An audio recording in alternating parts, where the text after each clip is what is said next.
চাচার মতো কিপটালো এই গায়ে হান নাই।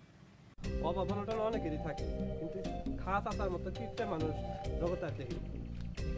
কিরে তোরা কারে লয়ে কথা কইতেছস? তোর বাপের কথা কইতেছিলাম। নিয়ে গেল জাটকা ইলিশ, ভাবখানা এমন বাজারে সেরা ইলিশ কিনছে।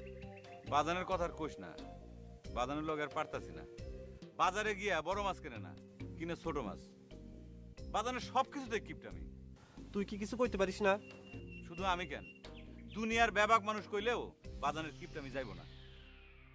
যাই রে।